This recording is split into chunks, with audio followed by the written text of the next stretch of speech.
Olá! Vamos dar uma olhada hoje no fundo Red Brasil Shopping, o FI de ticker HGBS11. Bom, e só para deixar claro, todas as informações que a gente vai conversar aqui vêm do relatório gerencial com os dados de outubro de 2025, tá? Esse relatório foi publicado pela gestão agora em novembro de 2025. Para a gente organizar bem a nossa conversa, vamos seguir este roteiro, ok? Primeiro, uma visão geral para a gente pegar os principais números do fundo. Depois, a gente mergulha na saúde operacional dos shoppings, que é o que de fato move o negócio. Em seguida, vamos ver como isso tudo se reflete nos resultados financeiros e no portfólio. Também vamos olhar a estrutura de capital, o que a gestão está pensando, e no final a gente amarra tudo num resumo com os pontos mais importantes. Então vamos lá, começando pela visão geral do fundo e seus rendimentos. Aqui a gente vai ter aquela primeira fotografia, sabe? Os principais indicadores e como foi o desempenho mais recente. A estratégia do fundo é bem direta, viu? O foco é gerar renda investindo em participações de shoppings grandes, com no mínimo 15 mil metros quadrados de área e que ficam em grandes centros urbanos. Ou seja, a ideia é focar em ativos que já são relevantes em mercados consolidados. Olhando os números no fechamento de outubro, a gente vê o seguinte: a cota no mercado estava valendo R$ 19,92. Já a cota patrimonial, que é o valor contável dos ativos, estava em R$ 21,67. Isso dá para a gente a relação preço sobre valor patrimonial de 0,92. O que isso quer dizer? Que as cotas estavam sendo negociadas com um desconto de 8%. Esse desconto pode ser só um reflexo do momento do mercado, dos juros, não necessariamente um problema nos ativos. E olha, é um fundo bem robusto, com valor de mercado de 2,6 bilhões de reais e mais de 138 mil cotistas. Falando em rendimentos, o valor distribuído referente a outubro foi de 15 centavos por cota. Se a gente pegar a cotação do mercado no fim do mês, isso dá um dividend yield mensal de mais ou menos 0,75%. O pagamento caiu na conta no dia 14 de novembro para quem tinha as cotas no fim de outubro. Beleza? Já temos os indicadores gerais na cabeça. Agora, vamos para o coração do negócio, a saúde operacional dos ativos. Porque no fim das contas, é o desempenho dos shoppings que gera receita para o fundo, certo? Antes da gente olhar os números, só uma distinção rápida mais importante.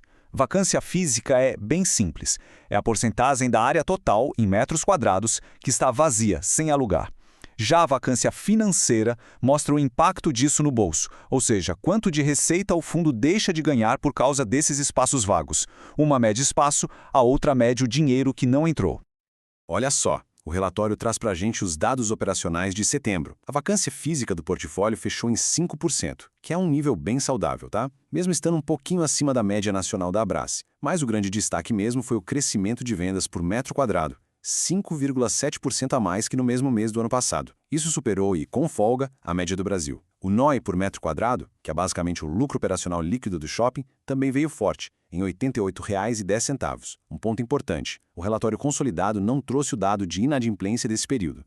E aqui a gente vê a gestão trabalhando ativamente no portfólio, com movimentações comerciais bem estratégicas.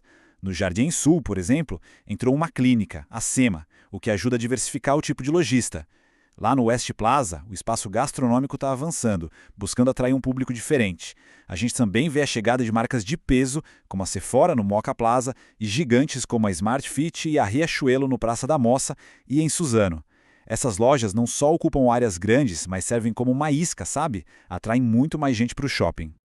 Essa movimentação toda na parte operacional é um ótimo sinal. Agora vamos ver como isso se traduziu nos resultados financeiros e na composição do portfólio. Basicamente, como o desempenho dos shoppings virou número na conta do cotista. Analisar o resultado de outubro por cota é fundamental. O fundo gerou 16 centavos e 6 décimos de receita imobiliária e mais 1 centavo e 1 décimo de outras receitas. Somando tudo, dá 17 centavos e 7 décimos. As despesas totais foram de 3 centavos e 6 décimos. Com isso, o lucro operacional fechou em 14 centavos e 1 décimo por cota. Acontece que a distribuição foi de 15 centavos. O ponto-chave aqui é que o fundo distribuiu um pouquinho mais do que gerou no mês, e para isso usou o resultado que tinha guardado de meses anteriores para complementar. Dando uma olhada na distribuição geográfica, a concentração é bem clara.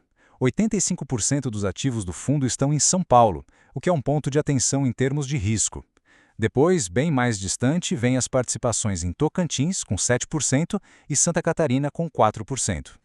Sobre os contratos de aluguel, o relatório desse mês não trouxe aquele detalhamento do cronograma de vencimentos nem sobre ações revisionais.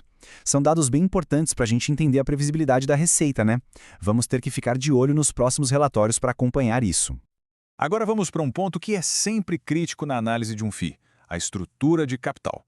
A gente vai ver o nível de endividamento do fundo e como a gestão está lidando com as obrigações financeiras.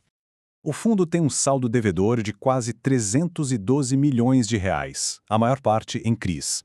A relação dívida sobre patrimônio líquido está em 11,2%. Esse é um nível que o mercado considera bem controlado, tá? Mostra uma alavancagem conservadora.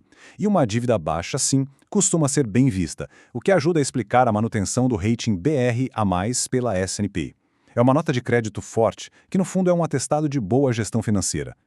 Esse gráfico aqui mostra o que está programado de pagamento do principal da dívida para os próximos anos. E para a gente ter uma ideia se isso é tranquilo de pagar, o relator informa que o fundo tem em caixa e em outros FIIs líquidos um valor que equivale a mais ou menos 4,2% do portfólio. Essa liquidez dá uma boa folga para honrar esses compromissos sem aperto. Ok, a gente já entendeu os números do agora. Então vamos olhar um pouco para frente, pela ótica da gestão. Aqui a gente vai ver o que o gestor está pensando e quais decisões estratégicas estão sendo tomadas para moldar o futuro do fundo.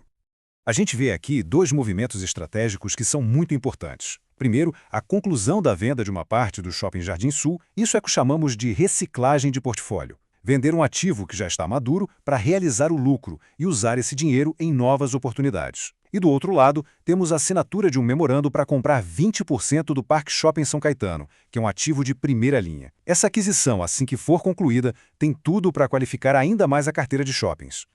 E essa visão da gestão é confirmada pela S&P. A agência de rating destacou que o crescimento sustentável e a diversificação dão resiliência ao portfólio.